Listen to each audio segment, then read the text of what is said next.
Rainmaker FM.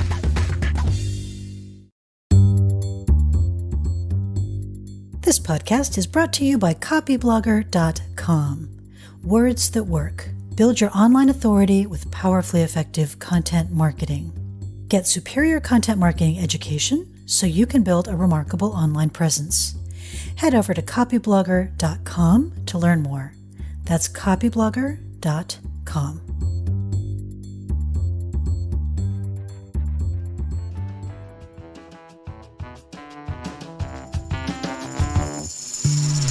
Well, hello there. It is excellent to see you again. Welcome back to Copyblogger FM, the content marketing podcast. Copyblogger FM is about emerging content marketing trends, interesting disasters, and enduring best practices, along with the occasional rant. My name is Sonia Simone, and I am a co-founder and the Chief Content Officer for Copyblogger Media. I also share more writing and a complete archived podcast on remarkablecommunication.com. So today I want to talk about a misconception that I have started to see quite a bit around the web. And it's a way that we divide business writers. We have kind of two categories. We have the hard writers. These are the conversion copywriters, the gangsters, the assassins, as somebody said in the comments recently on Copyblogger. These are the ones who make businesses a lot of money because words are what drive sales on the internet. And this is often contrasted with content writers. So a lot of companies, a lot of businesses think about content writers as soft. They have what we call a soft skill. It's nice to have as long as there's budget and as long as we're not feeling too tough-minded this week. And that, I think, is a dangerous mistake. So as content writers, as content creators, if we're doing it right, we make businesses lots of money. Because words are what drive sales on the internet. So if the content on your website is fuzzy or fluffy, or it just exists to make you kind of feel good, then soft would probably be the right word. But those things are not what content is great at.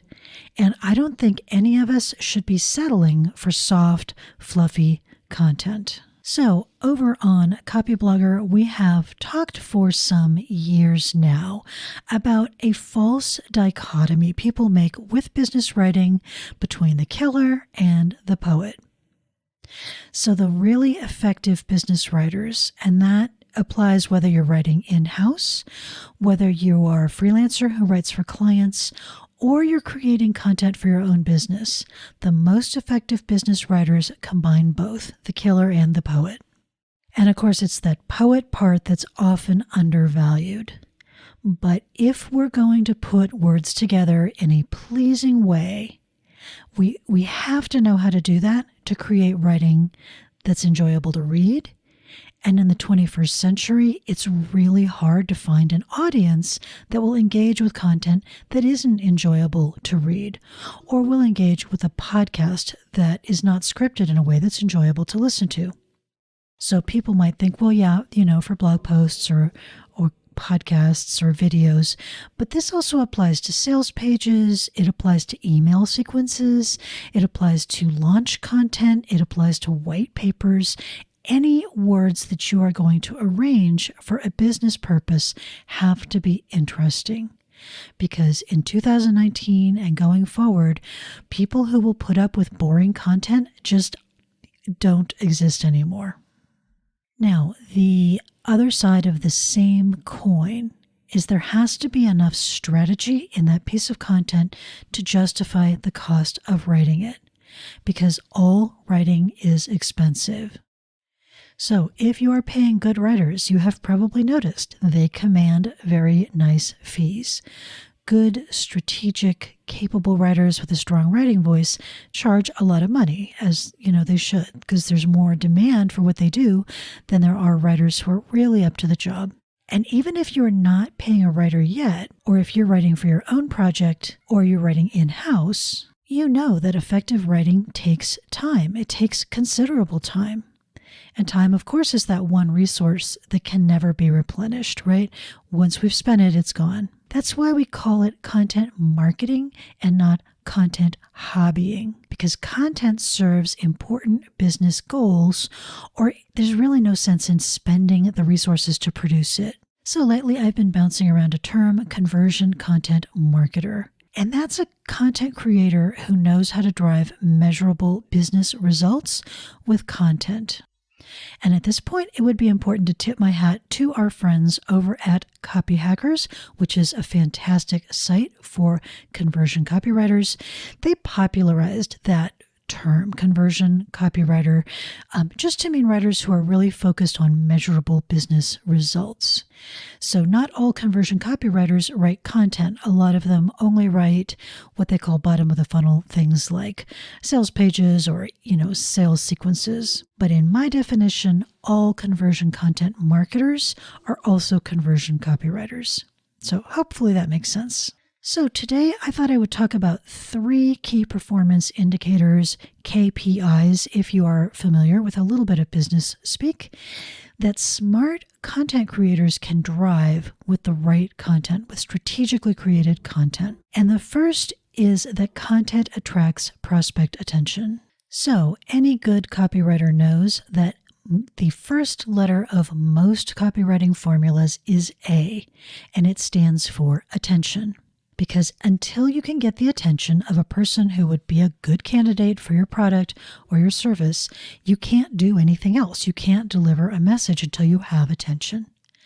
And most traditional advertising focuses here for just that reason. There's no way to sell something to somebody if they have no idea you exist and they're not paying any attention to you. And of course, we all know that audience attention becomes more fragmented every year. So, powerhouse content, effective content is still what works to attract the attention of people who might want to do business with you. But we've all seen that more and more ordinary content is piling up. This is sometimes called content shock, per Mark Schaefer's term for it. And as more of that ordinary material piles up, it's your job to make sure that what you are creating is extraordinary, that it's worth the attention that you're asking for, because attention is precious. Now, where I see people get a little mixed up is they think that great content, automatically attracts an audience. If you build it, they will come. There's just no truth to this, and there's no reason to believe it. You still need to promote even excellent content. And that might be through influencer outreach. It might be through paid advertising. If you've been playing the game long enough and you're ready to reap some rewards, it could be through search engine optimization. So I'm not saying that great content automatically finds an audience, because that is not true. What I am saying is you cannot find and build a decent audience without excellent content that stands above just the sea of mediocrity that's already out there. The kinds of customers or clients that you are trying to pull toward your business still read blog posts. They still listen to podcasts. They still watch videos. They still consume content. So it's your job to put enough art into content that they choose yours when they're given the opportunity. So it's not really a KPI in business unless it can be measured. Measuring attention is relatively straightforward. Measuring your traffic and where it comes from is really the first analytic task of any website owner. So fire that Google Analytics account up and just learn the basics. Honestly, it is a matter of sitting with your head down for a half hour or an hour and just picking some things up. You can start by paying attention to what kinds of headlines and what kinds of topics seem to be getting the most clicks, the most shares, the most attention. One of our audience members, Hashim Warren, used repeat site visits when he was creating content for a client as a way of measuring attention in a meaningful way. And I think that's a really smart one, because it shows not just that you are getting attention, but that you're getting a little bit more engaged attention. The people who are clicking through are actually awake enough to want to come back.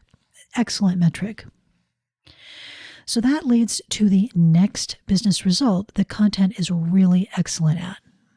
And that is at building an engaged audience. Because it's one thing to get a prospect's attention, and it's another thing to keep a prospect's attention. And the most important factor for virtually any business is what's sometimes called a starving crowd. That's Gary Halbert's old expression for a group of potential customers or clients who want and need what you have to offer. So once you have done the hard work of attracting an audience, and that is often supplemented by some dollars spent on advertising, then it's your job as a conversion content marketer to keep that audience close. So it doesn't matter what traffic strategy you're using. A web of interesting and engaging content is going to help you keep that traffic on your site so that you can actually have that conversation about what you offer. And that's why a solid content marketing strategy doesn't include just kind of splashy attention-getting pieces like, BuzzFeed-style quizzes or controversial pieces. You also need the thoughtful, well-developed material that lets your audience take the next steps that are important to them. And that's really about encouraging your web visitors, your traffic, to get better results with their goals by connecting with you on a deeper level. Usually that's with email. Sometimes chat has a role to play as well. So an advertising-supported site like BuzzFeed can get away with nearly 100% attraction-focused content, but your business probably can't. You need to be nurturing a more sustained conversation so that your audience starts to see how you're going to help them reach their goals. So how do we measure this? The tried and true way, it still works, it's still important, is to entice subscribers to your email list with focused and desirable opt-in incentives. And then you keep an eye on the growth of that list. This is where you start to escape the noise and the clutter of what's called content shock. And this is where you start to build a meaningful relationship with your audience.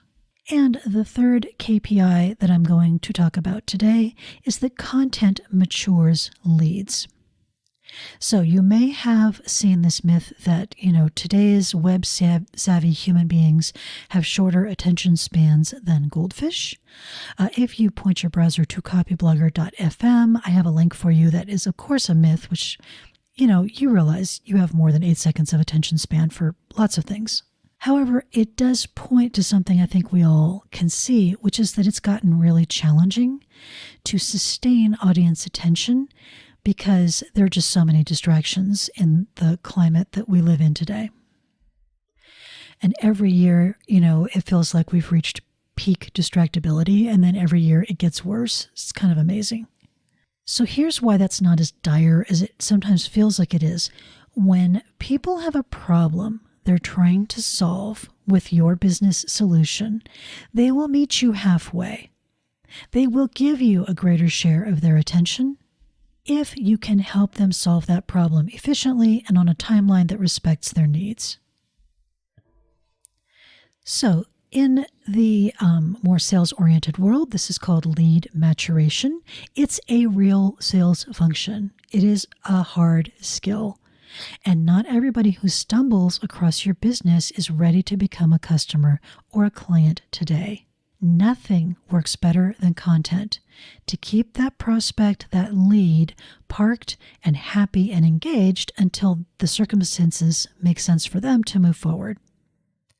So this is where you're going to use longer format pieces, more in-depth pieces, potentially white papers, and also strategic sequences that are delivered with intelligent automation. And if you are looking for an email marketing solution that can kind of deliver that smart automation in a user-friendly way, we have some recommendations, and I will give you a link to that.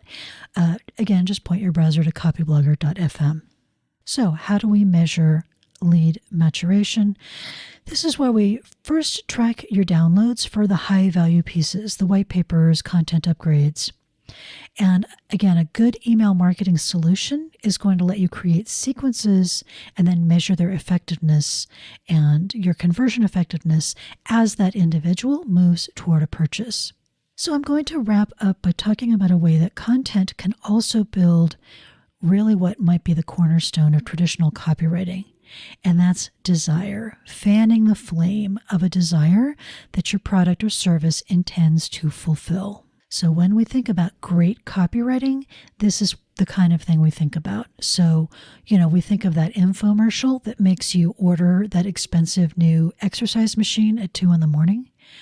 It's the sequence of sales emails, that has you just ripping your credit card out of your wallet to sign up for a course or for a workshop. Great catalog copy also falls into this category where you didn't even know you wanted something, and then you happen to open up a catalog that comes in the mail, and all of a sudden, you're on the internet and you've just spent $500 fanning the flame of desire. Now, in order to understand buyer desire, we have to understand something called the buyer stages of awareness as they're moving toward a purchase. And that is what I'm going to talk about in the next episode of this podcast series. We're also running the same series on the Copyblogger blog. If you're a text person, you can check it out there, copyblogger.com. So stay tuned for more about ways that content marketing can actually be very much a hard skill to convert customers into buyers. That's it for today. Thank you for your time and your attention, and I'll catch you next time.